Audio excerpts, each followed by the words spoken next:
সংসদে প্রধানমন্ত্রীর জবাবি ভাষণ সরাসরি নজর রাখবো। सबके मन को प्रभावित करने वाला वो दृश्य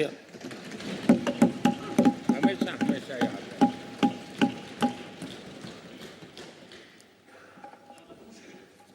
जिन माननीय करीब 60 से ज्यादा माननीय सदस्यों ने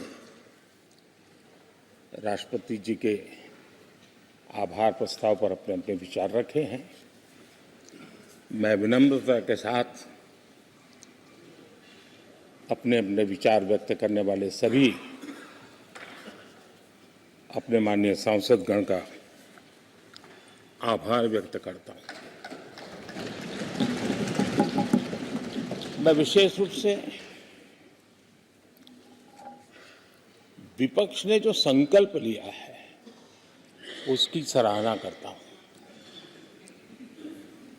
उनके भाषण के एक एक बात से मेरा और देश का विश्वास पक्का हो गया है कि इन्होंने लंबे अरसे तक वहां रहने का संकल्प ले लिया।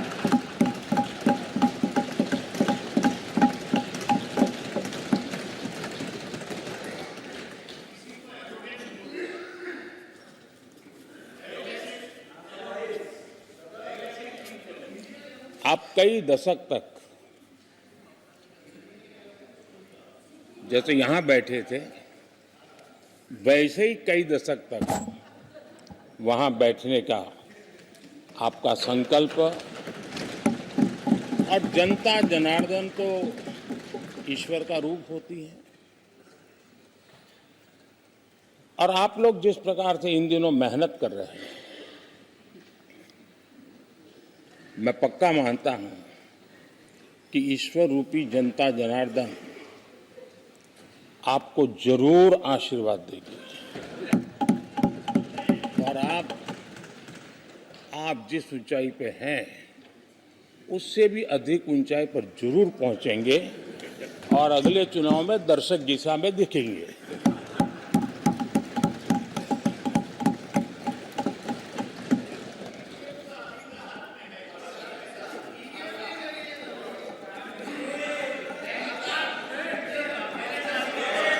अधीर रंजन जी, इस बार आपने आपका कॉन्ट्रैक्ट उनको दे दिया है क्या?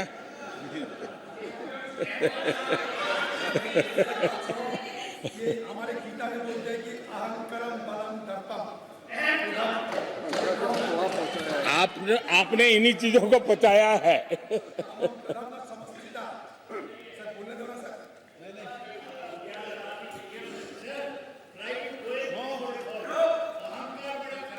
आदरणीय अध्यक्ष महोदय,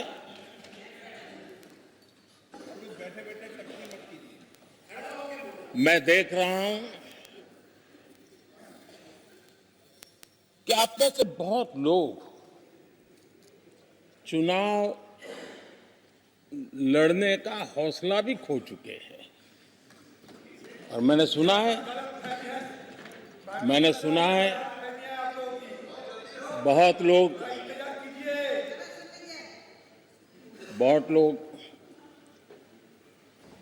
पिछली बार भी सीट बदली, इस बार भी कुछ सीट बदलने के फिराक में हैं,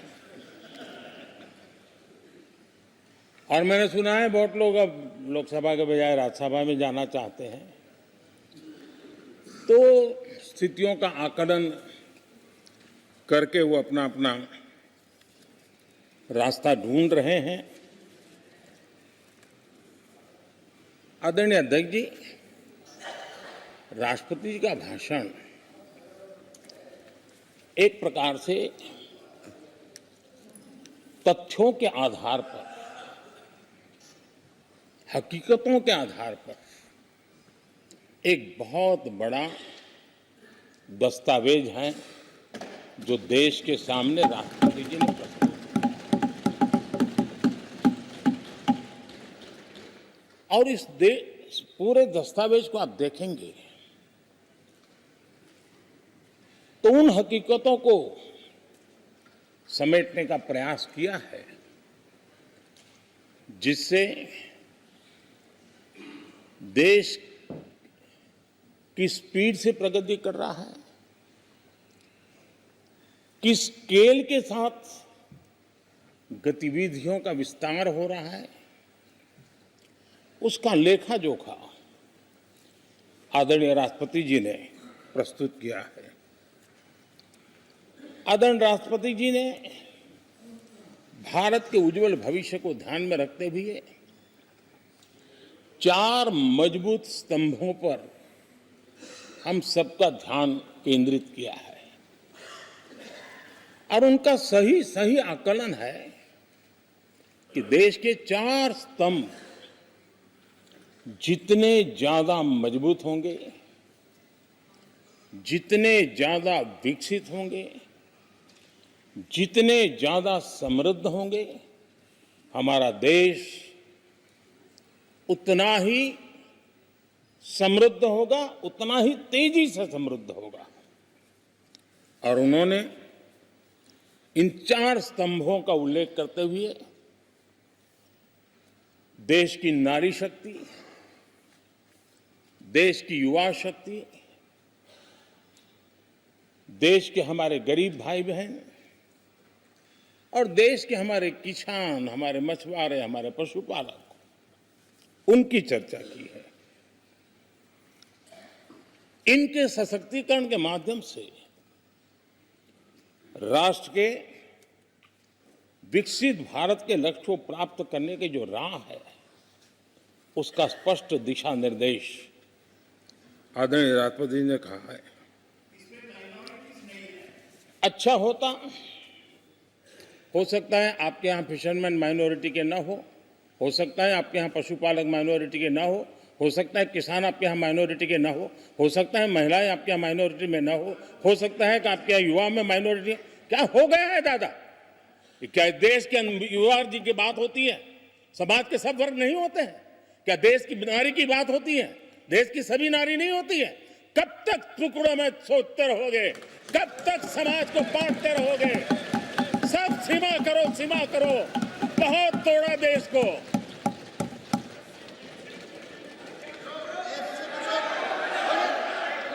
आदरणीय अध्यक्ष जी, अच्छा होता कि जाते जाते तो कम से कम इस चर्चा के दरमियान कुछ सकारात्मक बातें होती, कुछ सकारात्मक सुझाव आते,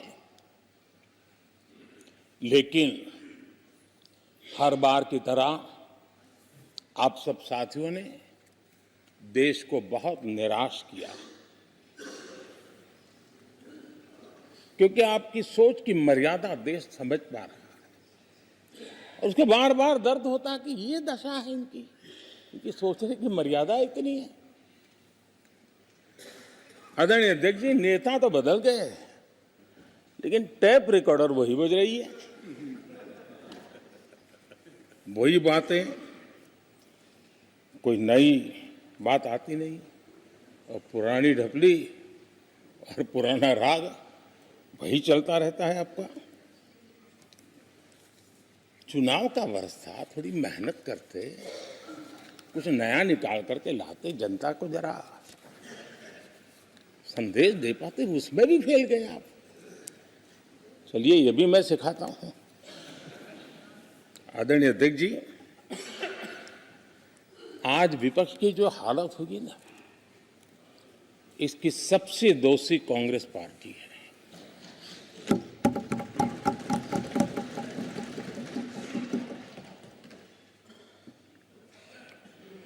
कांग्रेस को